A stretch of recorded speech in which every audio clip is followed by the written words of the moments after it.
성탄절 2025 다섯 번째 누가복음 7장 16절 말씀 같이 하겠습니다. 모든 사람이 두려워하여 하나님께 영광을 돌려 가로되 큰 선자가 우리 가운데 일어나셨다 하고 또 하나님께서 자기 백성을 돌아보셨다 하더라. 아멘. 제가 누가복음 7장 16절 말씀을 가지고 다섯 번에 걸쳐서 설교를 하고 있습니다. 처음에는 준비할 때는 만만하게 생각을 했다가 두 번째 지나가면서 너무너무 힘들다가 이번 준비하는데 한 세 번 더 할 수 있겠는데 생각이 이게 자꾸 들어가는데, 여러분 제가 받은 은사 중에 하나가 하다가 앉는 거거든요. 그래서 딱 다섯 번에 딱 끝내기로 했습니다. 그래서 여하튼 이제 오늘이 뭐 어쩔 수 없지만 금년도 마지막 주일 예배라는 거, 제가 지난 금요일에도 마지막 금요일이라고 했는데 내일은 금년도 마지막 월요일 새벽 기도고 모레는 금년도 마지막 화요일 새벽 기도니까 이 마지막을 잘 살리시기 바랍니다. 여러분 금년 한 해를 정리하면서 어떤 생각들을 가시는지 모르겠습니다. 건강은 좀 어떠셨어요? 금년 한 해 금년 연초에 운동 좀 해야지 이렇게 하셨을 텐데 얼마나 운동하셨는지 모르겠습니다. 기도는 말씀 얼마나 읽으셨는지 모르겠어요. 그걸 좀 잘 모르겠거든. 체중의 변화는 좀 어떻습니까? 체중의 변화. 금년에 좀 체중의 변화가 좀 있었는지 모르겠습니다. 그런데 오늘 본문은 우리에게 그런 질문을 하고 있진 않아요. 이렇게 정리할 수 있습니다. 2025년도를 보내면서 하나님이 우리를 방문하셨다는 그 고백의 근거가 무엇인가? 지금 요거를 우리가 대답할 수 있어야 돼요. 우리 그리스도인들이 금년 한 해를 지나면서 그냥 잘 지냈다, 또는 잘 버텼다, 정말 피곤하다. 여러분 요즘 정말 피곤할 때는 한국에서는 앞에 개짤 넣습니다. 개 피곤하다 이렇게 하거든요. 이 개가 욕은 아닙니다. 너무 힘들다 강조, 은어니까 젊은 사람들 이런 얘기 해줘야 또 저 목사님 젊은 목사님 이렇게 하니까 제가 일부러 넣은 거예요. 그래서 피곤하다 이렇게 하지 않고 개 피곤하다 이렇게 하는 거, 여러분 절대 속어가 아니라는 거 좀 말씀을 드리면서, 금년 한 해 생각해 보니까 정말 잘 버텼다, 정말 피곤하다. 어떤 분들은 금년 빨리빨리 지나가라, 내년 왔으면 좋겠다, 뭐 이런 생각도 할 수 있잖아요. 그런데 금년 한 해 보내면서 우리는 점검할 것이 하나님이 나와 함께 하신다는 그 증거, 하나님 나를 방문하셨다는 그 증거를 우리가 말할 수 있어야 되는 겁니다. 그저 하나님 우리를 방문하신 줄 믿습니다 그러면 아멘 이렇게 넘어갈 일이 아니에요. 또 부정적인 것보다, 어차피 지나간 시간 부정적으로 말하는 것보다 긍정적으로 말하는 게 더 낫지 이렇게 해서 말하고, 지금 그런 정도가 아니라 이것은 다시 말하면 identity as a Christian, 내가 크리스찬으로서의 정체성을 말하는 거예요. 내가 금년 한 해 동안 크리스찬이었다, 뭘로 증명하실 거예요? 교회 다닌 거? 기도한 거? 어쩌다 찬송 듣고 뭐 설교 들은 거? 이런 것들이 아니라 내가 크리스찬으로서의 나의 정체성은 무엇이냐면 하나님이 나를 찾아오시고 방문하셨다라는 것에 대하여 우리가 분명하고 확실한 고백이 있어야 되는 거예요. 이래야 크리스찬이거든요. 근데 우리는 그런 생각 잘 못해요. 하나님께서 나를 방문하시고 나와 함께 하심에도 불구하고 우리는 먹고 사느라 또 다른 일들 하느라 거기에 집중하느라고 하나님이 나와 함께 하신데 그걸 종종 잊어버리고 모르고 살아가는 경우가 많아요. 그걸 모르거나 어쩌면 애써 아는 척하지 안 하려고 하는 거예요. 그래서 하나님이 나와 함께 하신다는 것에 대하여 자꾸 좀 이렇게 엉뚱하게 자꾸 이게 만들어내요. 누군가 하나님이 그 사람 만났대, 그 사람이 하나님 만났대, 그러면 그 얘기를 들으면서 우리는 어떤 생각하냐면, 그래서 대박 났대, 그래서 복 받았대, 그래서 병 나았대, 그래서 해서 뭔가 자꾸 결과를 자꾸 얘기하려고 해요. 하나님 만나서 그 사람이 정말 정말 기뻐한데 다른 거 없어? 이렇게 자꾸 물어봐요. 하나님 만난 그 기쁨, 하나님 만난 그 은혜, 그래서 그 사람이 새로운 소망을 생기고, 그래서 낙심했던 사람이 희망을 얻고, 이런 것들에 대하여서는 뭐 그래 그럴 수 있는데, 그래서 그래서 뭐 그의 사업이 힘들었는데 대박이 났느냐, 아니면 죽을 병에 걸렸는데 병이 나았느냐, 자꾸 이런 것들로 하기 때문에 하나님 만난 기쁨을 이야기하면 물어봐요. 다른 거 없어? 다른 거 없어? 그렇단 말이에요. 이거 하나도 안 부러워요. 그러니 성탄절이 되어도 크리스마스가 되어도 하나님 우리를 방문하셨다는 이야기를 들어도 그것이 그렇게 큰 감격이 없이 지나가고 말아서 내 삶의 변화는 전혀 일어나지 않는 거예요. 우리가 지난주까지 4번에 걸쳐서 성탄, 하나님 우리를 찾아오셨다라는 것에 대하여 쭉 설명했어요. 하나님께서 우리를 방문하신 것에 대해서는 성경에서 이렇게 정리할 수 있습니다. 방문은 반드시 응답을 요구한다. A visitation always calls for a response. 그러니까 방문하셨으면 방문했다라는 어떤 그 사실로 끝나지 않고 세상 사람들과 만남이 아니라, 우리는 그럴 수 있잖아요. 그냥 만났어, 이럴 수 있잖아요. 근데 성경에서는 하나님이 우리를 방문하시면 방문하신 것에 대해 반드시 응답, 증거를 요구한다고요. 하나님이 나를 만나주셨어 라고 하면 만났다는 그 사건 그 자체가 중요한 것이 아니라 그래서 내가 어떤 반응을 보였느냐, 이게 매우 중요하거든요. 성경의 창세기부터 쭉 기록된 내용 말씀들을 보면 하나님을 만난 사람들은 반드시 만남에 대한 그 증거를 요구했어요. 솔로몬이 엉뚱하게 넘어졌을 때 하나님께서 뭐라고 말씀하셨어요? 내가 너를 3번이나 만났는데, 이 말씀하셨다고요. 그리고 베드로가 부활하신 주님을 만났는데 3번이나 만났음에도 불구하고 계속 고기 잡으러 가고 막 이러니까 성경에 뭐라고 나왔어요? 주님께서 베드로에게 3번 나타나셨다, 이렇게 말씀하신다고요. 만나면, 주님을 만나면 반드시 그 만남에 대한 증거가 있어야 돼요. 그냥 단순히 만나는 건 없어요. 사람들은 그냥 단순히 만나요. 그러나 주님은 단순히 만난 것은 없어요. 반드시 응답이 있어야 돼요. 오늘 본문 말씀 보세요. 16절 말씀에 예수님께서 그 죽은 과부의 죽은 아들을 살리셨을 때 사람들이 모두 두려움에 사로잡혀 하나님을 찬양하며 말하기를, 여러분이 지금 보이십니까? 누가복음 7장에서는 하나님이 만나신 이야기가 몇 개 나와요. 요 바로 앞에 백부장의 하인을 고치신 그 장면이 나오고요. 그 오늘 내용 나오고, 그 다음에 보면은 세례 요한의 제자들의 말을 들은 세례 요한의 반응이 나오고, 그리고 바리새인의 집에 예수님께서 가셨을 때 한 여인이 주님 앞에 기름을 부은 그 내용이 나오거든요. 그러니까 주님을 만난 것에 대한 반응이 나오는데, 여러분 반응이 다 같진 않아요. 기뻐한 사람이 있는 반면에 주님의 그 만남이 걱정과 근심이 된 사람이 있어요. 세례 요한이 걱정하고 근심했어요. 근데 여기서 중요한 단어들이 나옵니다. 뭡니까? 두려움이란 말이 나와요. 두려웠어요. 그리고 난 이후에 그들이 찬송했어요. 그리고 뭐라고 말합니까? 주님이 우리를 방문하셨다라고 말하는 인식, 레코니션이 나온단 말이에요.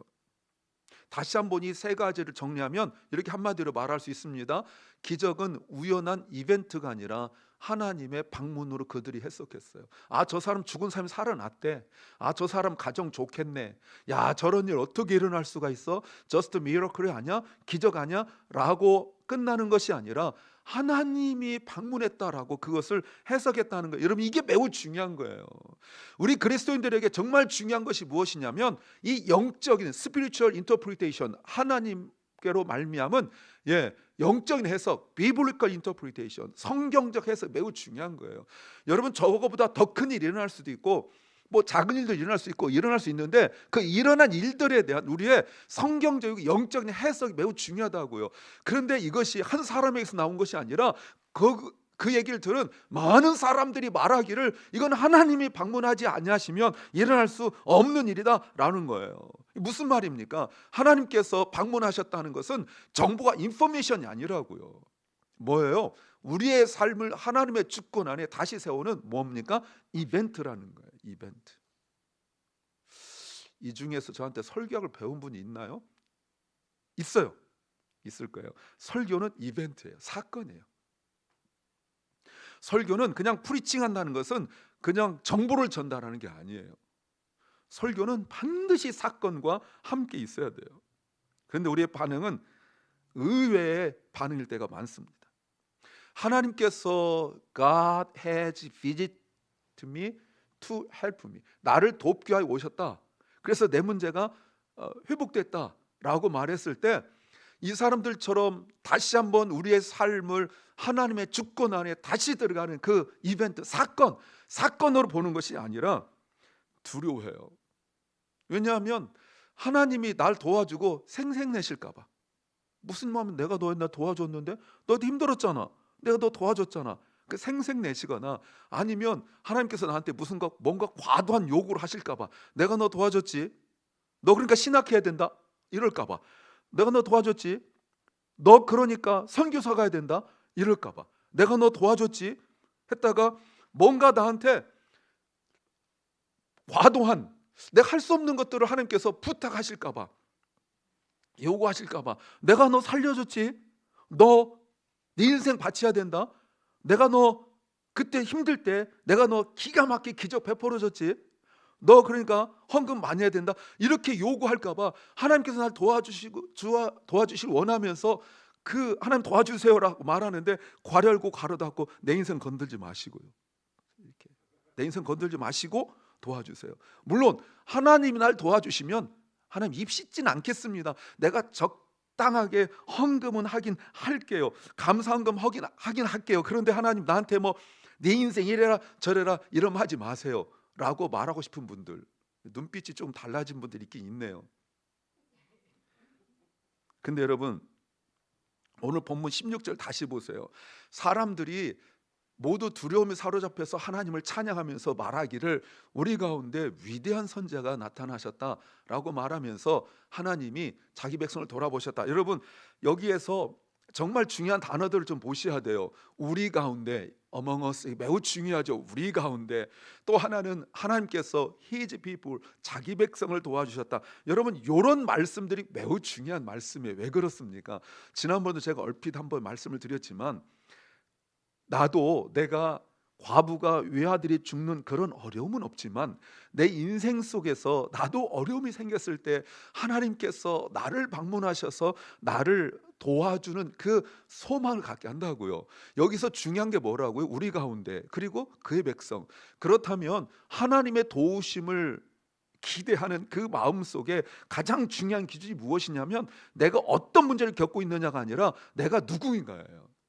지난 금요일날 제가 내내 말씀드린 것이 무엇이냐면 내가 누구의 소유냐, 이게 매우 중요하다고 그랬잖아요. belongness, 내가 누구의 소유냐, I belong to Jesus, 이게 매우 중요하다고 금요일 저녁에 목청껏 외쳤단 말이에요. 근데 이것도 마찬가지예요. 우리 중에고 그리고 His people, 그의 백성들, 그의 사람들에게 일어난 역사예요. 그러면 나도 과부의 슬픔까지는 아니지만 정도의 차이는 있지만 내가 정말 힘들고 어려울 때 하나님은, 내가 하나님의 백성이기 때문에, 내가 하나님의 백성이라면, 내가 하나님과 함께 있다면 하나님은 나를 도와주실 거야. 과부에게, 남편이 죽은 과부에게, 그 외아들마저 죽은 그 과부에게 주님께서 찾아오셔서 살려주셨던 그 은혜가 나한테도 임할 거야 라는 뭘 갖게 된 거예요? 소망. 그래서 16절을 한마디로 equal, same, 뭡니까? 소망, 이렇게 바꿀 수가 있는 거예요. 거기다 여러분 조그맣게 소망 쓰셔야 돼요. 이게 소망이죠. 어려움 속에 빠져 있을 수 있는, 지금은 아닐 수도 있어요. 어쩌면 나도 살면서 겪을 수 있는 그 어려움 속에서 하나님이, 내가 하나님의 백성이라면, 내가 하나님의 자녀라면 분명히 하나님은 나를 도우시러 오실 거야 라는 소망을 갖게 되는 거예요. 그랬을 때 17절 말씀이 기가 막히죠. 같이 한번 읽어볼까요? 시작. 예수께 대한 이 소문이 온 유대와 사방에 두루 퍼지니라. 예수님에 대한 this news, 이 소문이 퍼졌다 할 때 여러분, 그들이 나가서 말할 때 글쎄 그 집 아들이 살아났대, 여러분 이런 정도겠어요? 소망을 얘기했을 거 아니에요. this news란 말은 소망을 말하는 거예요. 자기 주변에 있는 어떤 사람, 늘 뭔가 힘들어서 경제적이든 아니면 육체적이든 이런 어려움 때문에 늘 힘들어하고 답답해하던 그 사람이 생각났을 거예요.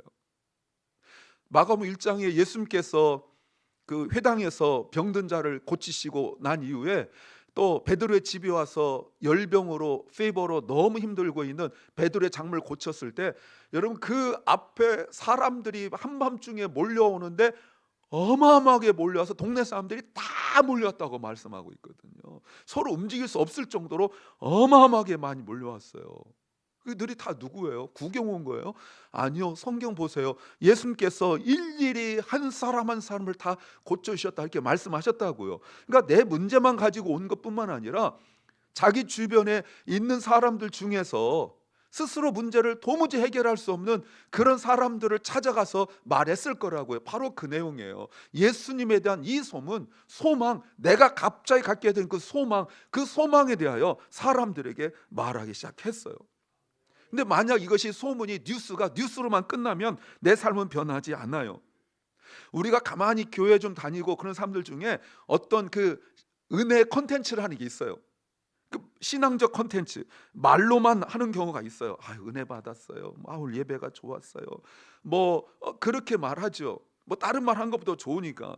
그럼에도 불구하고 우선순위 여전히 그대로고 또 모든 것들이 예배도 취향이 되어버리고 그리고 모든 어떤 그 일들은 그냥 프로젝트가 되고 말아요. 말로는 예수님에 대한 소문을 또 기대하고 하나님이 나를 도와주시길 바라면서도 모든 것들은 그대로 둔 채 나만 어려운 것만 고침받기를 그러고 있단 말이에요. 그런데 여러분 이게 뭔지 아십니까? 하나님 방문하셨던 고백이 증거가 아니라 말로만 남게 되면 이것이 타락의 조건이라고.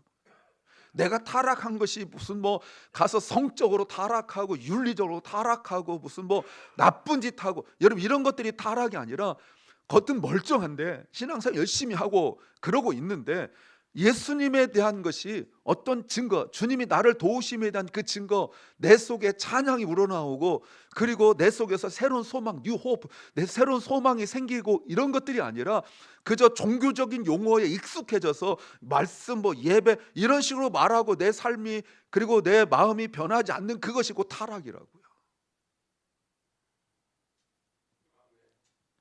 여러분 나인성 과부가 힘든 상황이 아니라 끝장난 상황이라고 여러분 아십니까? 그저 좀 힘든 상황이 아니라 완전 인생이 끝장났다고 제가 말씀을 드렸잖아요.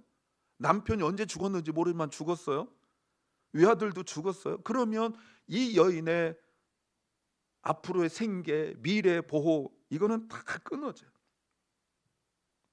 지금까지는 과부란 이름을 불려줬어요. 왜? 남편이 죽었으니까 과부라고 불려줬다고요. 지금까지. 그러면 앞으로 이 여인은 이름도 없는데 사람들이 뭐라고 부르겠어요? 이 여인에 대하여 사람들이 뭐라고 부르겠어요? 그냥 과부? 이걸로 되겠습니까? 그 마을에 어떤 과부 있잖아. 누구? 외아들 죽은 이렇게 말할 거 아니에요. 이 여인은 어디 가든지 남편 죽고 아들 죽은 이렇게 자꾸 말할 거 아니에요. 그러니까 살아도 산 것도 아니란 말이에요. 2000년 전이에요, 여러분. 2000년 전에 그런 여인에 대하여 사람들이 어떤 동정을 갖겠습니까? 이런 여인에 대하여 사람들이 어떤 평가를 할 것 같아요? 주변에 있던 남자들이 2000년 전이에요. 마을에 그런 여자 하나 있으면 여러분 그냥 놔둘 것 같습니까? 이 여인의 삶은 이제 무너질 대로 다 무너지는 완전히 망가져버린 그런 인생. 내가 선택한 거예요. 내가 남편 죽는 거 선택했고 외아들 죽는 걸 선택했어요. 그랬으면 좋겠다라고 소망을 품은 거예요? 아니잖아요. 내가 원해서 된 거 하나도 없잖아요. 그러나 여러분 그 여인이 자신에게 일어난 이 상황들 속에서 선택한 거 하나도 없지만 운명처럼 받아들인 이런 그냥 그렇게 살아가야 될 지금도 가고 있는 길이 아들을 무덤에 묻으려고 가고 있는 그 길들 속에서 하나님께서 방문하셨다는 것은 이 여인의 이름이 바뀐 거고 운명이 바뀐 거고 미래가 바뀐 거고 인생이 바뀐 거예요. 그래서 우리가 과부처럼 내 힘으로 이 문제 해결할 수 없습니다. 내 힘으로 과부가 죽은 아들 앞에서 울 수밖에 없는 것처럼 내가 이 문제를 살릴 수 없습니다 라는 그 고백과 인정이 있어야 되는 거예요.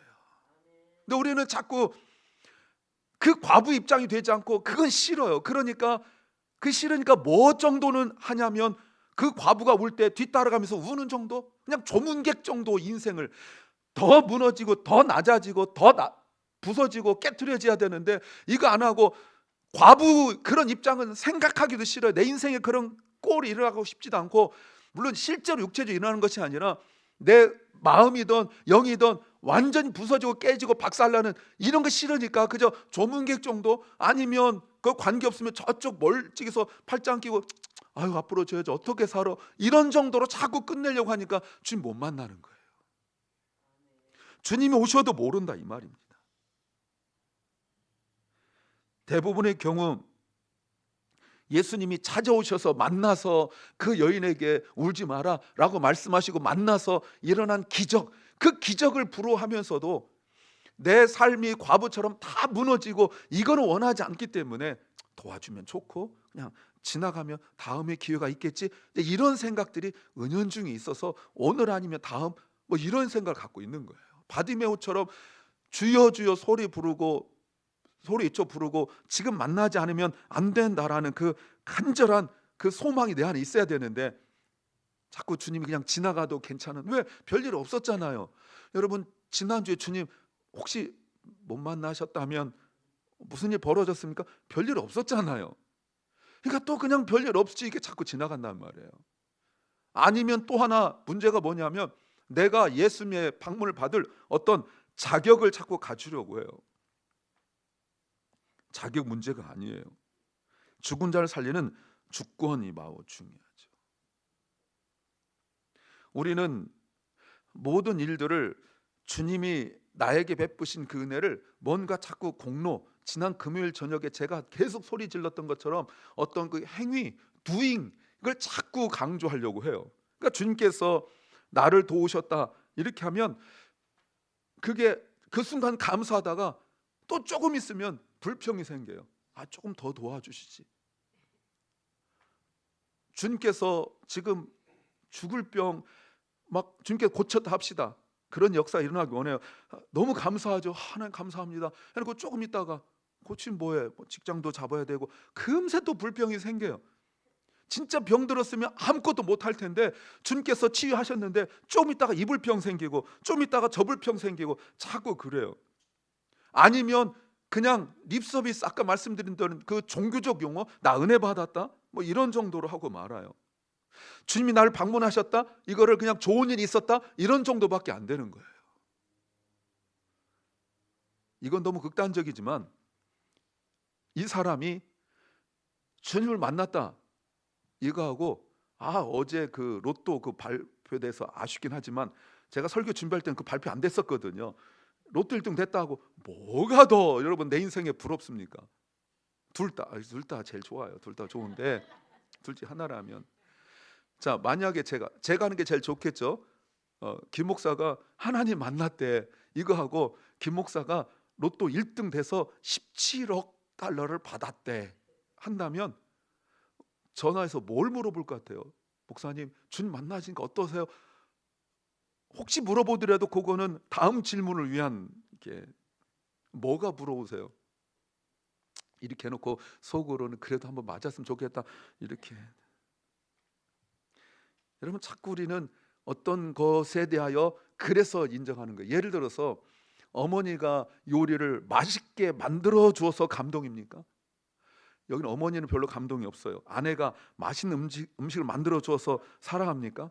그럼 만약에 아내 음식 솜씨가 없다면 안 사랑합니까? 또 이 말 듣고 또 가다가 또 싸울까 봐 걱정되긴 하는데, 우리는 자꾸 뭔가 근거가 있어야 되는, 그래야 그렇게 내가 반응을 보여도 괜찮은 이렇게 하는 거예요. 그래서 왜 이렇게 요즘에 뭐 감사도 없고 기쁨이 없어요? 뭐 특별히 내 인생에 일어난 일이 없으니까. 그러니까 하나님이 나를 도와주신 정말 과부의 죽은 아들이 살아난 정도의 역사가 일어나야 내가 감사도 하고 이러지, 내가 어제도 별일 없었는데 오늘도 별일 없어 지나가면 그건 별로 감사가 없단 말이에요. 여러분 평범한 것이 얼마나 큰 감사인지 여러분 아십니까?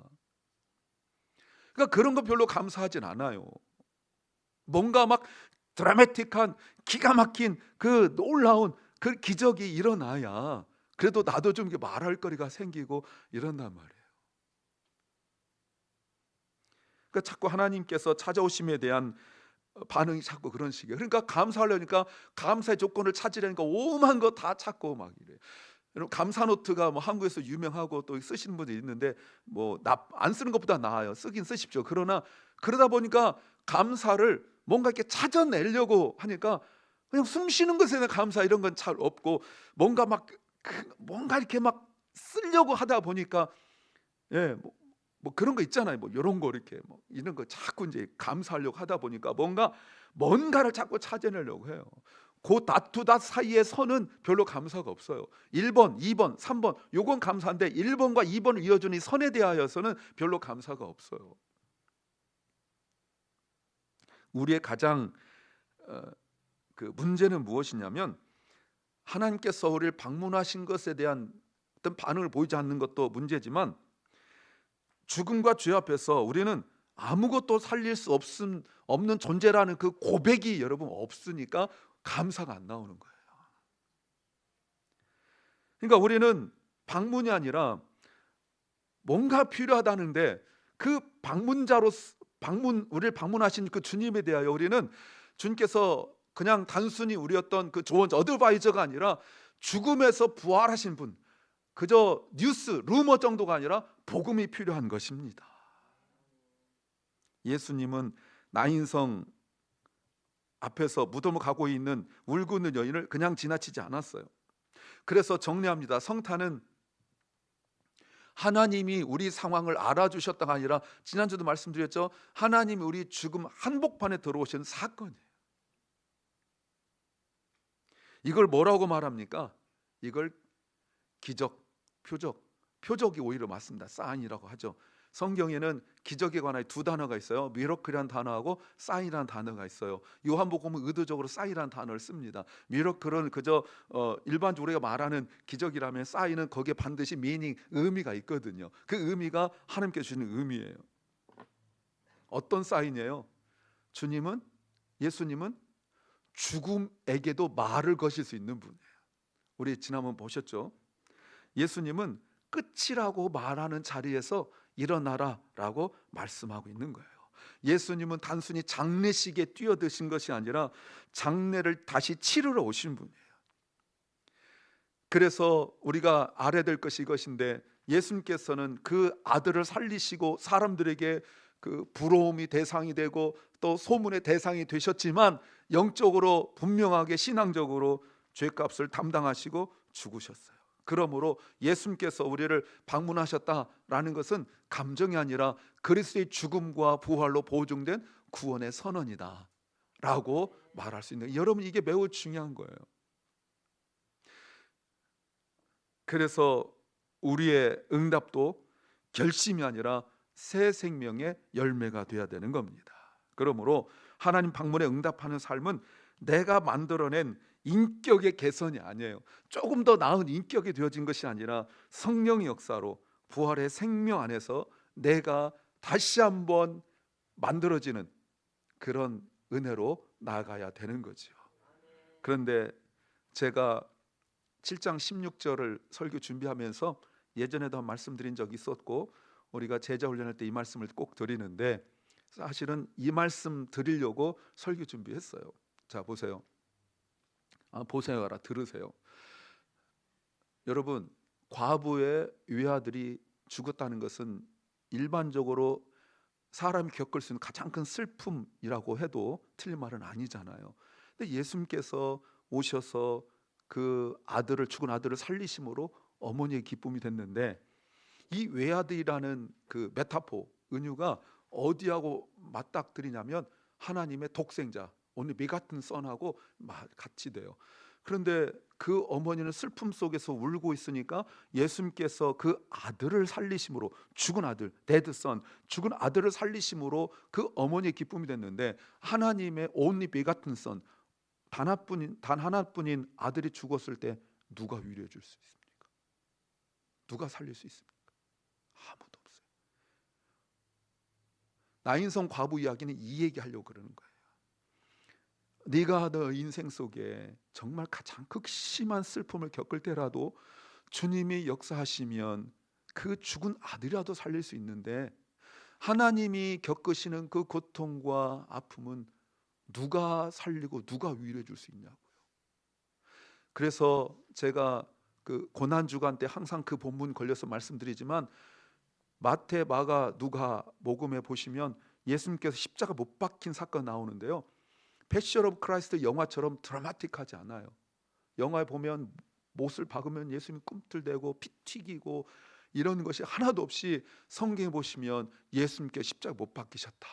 He was crucified. 끝. 더 이상 하나님이 설명할 수 없는 거예요. 내 외아들이 죽었는데 성령으로 감동하셔서 성경을 기록하는데 그게 무슨 자랑이라고 그거를 아주 자세하게 디스크라이브 설명하고 묘사하겠어요. 못 하나 박으니까 내 외아들이 몸이 꿈틀꿈틀 대더라. 못 하나 박으니까 피 튀기더라. 이거는 기자들이 쓰는 말이고 그리고 작가들이 쓰는 말이지 아비된 자로서 그걸 못 쓰는 거예요. 오늘 그 얘기예요. 내가 죽겠다고, 나 힘들다고, 하나님 도와달라고, 뭐 하시느냐고 이렇게 말해서 도와주지 않는 하나님 대해서 우리가 서운해하고 이렇게 말할 수 있는데, 그렇게 외아들을 우리한테 보낼 수밖에 없는 단 하나 방법밖에 없는 그 하나님의 마음은 누가 위로해 주냔 말이에요. 이제 우리는 두 가지 사이에 있어요. 임의와 아직입니다. 첫 번째 임의죠. 우리는 하나님의 방문을 이미 받아 의롭다움을 받은 사람, 우리의 아이덴티티를 말하는 거예요. 여러분 이게 칭의잖아요. justification. 그러니까 매우 중요해요. 하나님께서 우리를 방문하셔서 우리를 의롭다라고 한 거예요. 우리가 방문을 받을 만한 조건이 있기 때문이 아니라는 겁니다. 방문하신 그리스도의 공로 때문에, doing 때문에, 그리스도의 doing 때문에 우리가 의롭다움을 받았죠. 또 하나는 주님이 나를 찾아오셨고 나는 그 은혜로 살았습니다. 이 고백이 필요한 거예요. 주님이 나를 찾아오지 아니하셨더라면 나는 살 수 없습니다. 두 번째는 아직이에요. 우리는 완성 전의 세상에서 방문자의 표지로, signs of the visitor, 방문자의 표지로 살아가야 되는 우리에게 미션이 있어요. 앞뒤에 오늘 본문 보면 그 하인의 중풍 때문에 슬퍼하고 있던 백부장 같은 사람들도 많이 있고, 가족 중에 누군가의 아픔 때문에, 또 예수님께서 하신 일에 물론 마음에 들지 않는 거긴 하지만 세례 요한의 낙심에, 그 낙심 때문에 어려운 사람도 있고, 바리새인들처럼 자기 의 때문에 살아가는 사람들도 많아요.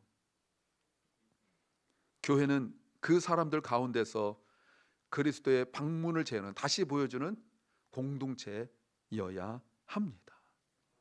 우리가 기뻐하는 이유가 우리가 로또 대박 나서 그 기뻐하는 그런 정도가 아니고, 내가 병 걸렸다가 나은, 사업 힘들다가 나은, 그렇게 기뻐하는, 물론 그런 사건들도 매우 중요하지만 우리가 기뻐할 것은 하나님께서 나를 방문하셨다는 것, 하나님께서 나를 찾아오셔서 만나주셨다는 것, 이것이 가장 큰 기쁨이 되어야 되고 그것이 가장 큰 자랑거리가 되어야 되는, 그걸 보여주는 것이 바로 교회고 그걸 훈련하는 곳이고 교회라고 말할 수가 있어요. 그래서 우리가 말할 수 있는 거 무엇입니까? 우리는 구원자를 가리키는 표지판이 되어야 되는 거예요. 우리 가다 보면 이렇게 라이턴하라, 유턴하라, 뭐 이렇게 사인이 있잖아요. 근데 이렇게 가라는 거, 이렇게 가면 안 되지 않습니까?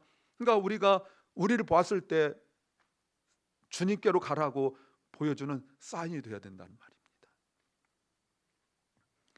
그래서 우리가 해야 될 일들이 이렇게 세 가지로 말할 수 있겠죠. 방문하는 사역, 돌보는 사역, 그다음에 복음 전파 사역, 아까 세 가지를 이렇게 말할 수 있습니다. 이 놀라운 은혜, 그래서 하나님의 나라가 어떻게 이루어질 것인가를 보여줄 수 있는, 하나님의 나라가 천국 가서 그냥 맨날 잔치만 하고 이런 것들이 아니라는 것, 그런 일들이 이 땅 가운데 방문하고 돌보고 복음을 전파하는 것으로 채워져야 된다는 것, 매우 중요하죠. 또 하나가 세 번째 영광이에요. 아까 이미, 아직, 그리고 영광. 우리의 방문은 주님의 다시 오심을 향한 리허설이 되어야 됩니다. 이걸 자꾸 연습하는 거예요.